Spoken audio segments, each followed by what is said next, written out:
Saat ini kita berada di awal bulan Muharram, tepatnya di tanggal 5 tanggal 5 Muharram saat ini. Dan di bulan ini kita dianjurkan untuk memperbanyak ibadah kepada Allah Subhanahu wa taala. Di antara ibadah yang dianjurkan di bulan Muharram, ada sebagian ulama yang menghitung sampai 12 ibadah, dan itu lebih tepatnya dilakukan di hari ke-10 bulan Muharram atau yang kita kenal dengan Yaum Asyura, di hari Asyura, sebagaimana yang dinazamkan oleh para ulama, fi yaumi Asyura'i asrun tattasil bihasnatani wa fihi fadlun nukil. Di hari Asyura ada 12 amal yang hendaknya kita lakukan. Ada 12 amal yang hendaknya kita lakukan. Yang pertama, sum sallisil zur'aliman ut waqtahil wa ra'sul yatim imsah tasaddaq waqtasil. Yang pertama, berpuasalah. Dianjurkan kita untuk berpuasa di tanggal 10 Muharram. Kenapa kok kita dianjurkan berpuasa di tanggal 10 Muharram? Diriwayatkan daripada Sayyidina Abdullah ibn Abbas, yang disebutkan oleh Imam Ghazali dalam kitabnya Mukassafatul Qulub. Qadiman Nabiyyu al-Madinata, pernah suatu hari Nabi sampai di kota Madinah. Fawajadal Yahud yasumun yauma Asyura, dan Nabi mendapati orang-orang Yahudi di hari itu semuanya puasa. Jadi orang-orang Yahudi di hari itu semuanya puasa. Fasa'alahum an dzalik, kemudian Nabi kita Muhammad bertanya kepada mereka, kenapa hari ini kalian puasa? Faqalu inna hadzal yaum atharallahu fihi Musa wa bani Israil ala qaumi Fir'aun. Karena di hari ini, kata orang-orang Yahudi, di hari ini adalah hari di mana Allah berikan kemenangan kepada Nabi Musa dan para pengikutnya atas kejaran Fir'aun dan kaumnya. Jadi Allah selamatkan Nabi Musa tepatnya di tanggal 10 Muharram. Tidak hanya kemenangan yang Allah berikan kepada Nabi Musa saja, tapi ada kejadian-kejadian istimewa yang bertepatan dengan tanggal 10 Muharram. Sebagaimana dikatakan, annahu tiba Adam fihi, Nabi Allah Adam diterima taubatnya oleh Allah Subhanahu wa taala di hari Asyura. Jadi Nabi Adam ketika mengikuti daripada dorongan hawa nafsunya, kemudian disemangati oleh istrinya memakan daripada satu pohon yang dilarang oleh Allah Subhanahu wa taala. Dan taubatnya Nabi Allah Adam alaihi salam diterima oleh Allah di hari Asyura. Bahkan dalam cerita, di saat itu Nabi Adam diterima taubatnya setelah Nabi Adam masuk di kota Makkah al-Mukarramah. Sebagian ulama mengatakan umat-umat terdahulu itu, Bapak Ibu, kalau mau tobatnya harus di Mekah baru diterima dulu. Tobatnya harus di Mekah dulu baru diterima oleh Allah Subhanahu wa taala. Alangkah indahnya umat Nabi Muhammad. Kita maksiat di Tulung Agung, mau tobat di Surabaya bisa, tidak nunggu ke Mekah. Kalau kita tobatnya harus nunggu ke Mekah, disuruh haji aja repot kita. Kadang wisuki ora budal haji.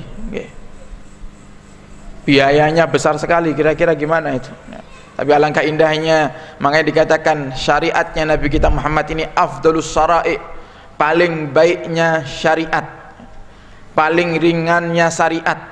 Umat-umat terdahulu taubat syaratnya harus masuk ke Mekah. Kemudian kalau mereka misalnya kejatuhan najis di pakaiannya, pakaiannya harus dipotong ya. Jadi kalau jenengan jalan kok kejatuhan kotoran burung, mana yang kejatuhan yaitu harus digunting, dibuang ya. Jadi pakaiannya serba tembelan ya. Dan bahkan dikatakan dalam kitabnya Abu Yazid Muhammad bin Alwi al-Maliki, sampai ada jika terkena najis itu ke kulit mereka, kulitnya pun dikuliti ya. Sampai seperti itunya ya. Kerasnya syariat di masa lalu ya. Syariat Nabi Muhammad ini indah, ringan, dan orang-orang yang merasa terbebani dengan syariat Nabi kita Muhammad adalah orang-orang yang hatinya sangat kotor sekali ya. Termasuk saat ini yang baru tersebar di mana-mana ini ya, zina dihalalkan dan lain-lain ya. Padahal Nabi kita Muhammad sudah memberikan kemudahan kepada kita ya. Kalau kalian mampu, kata Nabi Muhammad, nikahlah. Bahkan nikah itu yang awal mulanya hukumnya sunnah, tapi jika ada seorang laki-laki yang sudah tidak tahan untuk menahan syahwatnya, maka bisa menjadi wajib. Kenapa? Karena kalau tidak menikah dia bakal terjerumus dalam perzinahan ya. Dan orang-orang munafik ya seperti itu ya.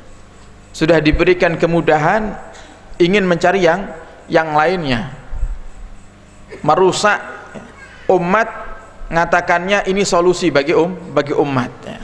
Sehingga hati-hati ya.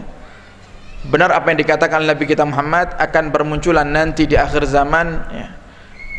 Aku lebih takut yang menyerang umatku ini, ada sesuatu yang lebih aku takuti, kata Nabi Muhammad, menyerang umatku melebihi Dajjal ya. Bayangkan Dajjal niki Bapak Ibu ya, bisa menyembuhkan orang yang sakit seketika. Makanya kalau kita sekarang mengaku insya Allah, Beb, saya nanti kalau Dajjal datang iman saya kuat, saya tidak bakal ngikut Dajjal, belum tentu okay. belum tentu ya. Kenapa? Belum lihat. Kalau sudah ngelihat, barulah nanti di situ saatnya kita mengetahui iman kita kuat apa tidak. Loh, sekarang saja buktinya okay. Ada orang ngaku ustadz bisa mengeluarkan duit dari belakang kursinya, sudah banyak yang ngikut okay. Dajjal lebih parah daripada itu nanti ya. Orang lumpuh ya, ditiup sama Dajjal langsung jalan ya. Buta diusap sama Dajjal langsung sembuh ya.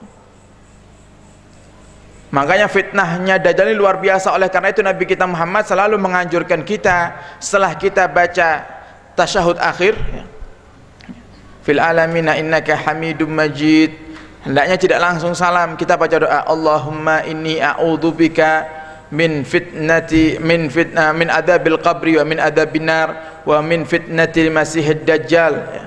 Wa min fitnatid dunya wa masihid dajjal ya. Ya Allah, aku berlindung kepadamu daripada siksa kubur dan siksa neraka, dan aku berlindung daripadamu ya Allah, berlindung kepadamu ya Allah daripada fitnahnya dajjal ya. Saking parahnya fitnah dajjal. Dan ada yang lebih Nabi takuti menyerang umat ini ya. Apa itu? Ulama usu ya. Orang-orang yang mengakunya alim, mengakunya seorang profesor doktor dalam ilmu agama, tapi menyesatkan manusia ya. Dan kalau sudah ulamanya yang rusak, maka mau tidak mau umatnya bakal rusak ya. Jadi kalau kita baca kitabnya Imam Ghazali itu, kenapa para ulama ya, kenapa umat ini warga di satu negara itu bisa rusak? Yang pertama karena sumbernya itu ulamanya rusak ya. Kalau sudah ulama rusak, pemimpinnya ikut rusak. Kalau sudah pemimpin rusak, maka rakyat semuanya akan rusak. Jadi kalau kita berusaha menahi rakyat ini tapi yang atas tidak dibenahi, repot ya. Jadi ulamanya harus benar dulu ya. Kenapa? Kalau sudah ulama itu bermaksiat, ulama itu mengeluarkan satu fatwa yang nyeleneh-nyeleneh, pasti akan dipakai sama umat. Kenapa? Karena mereka bergelar ulama, bergelar kiai, bergelar ustadz. Kamu tidak boleh berbuat seperti ini, kata ustadz ini lo boleh. Kamu tidak boleh zina, kata ustadz ini lo boleh. Nah, akhirnya rusak dunia ini.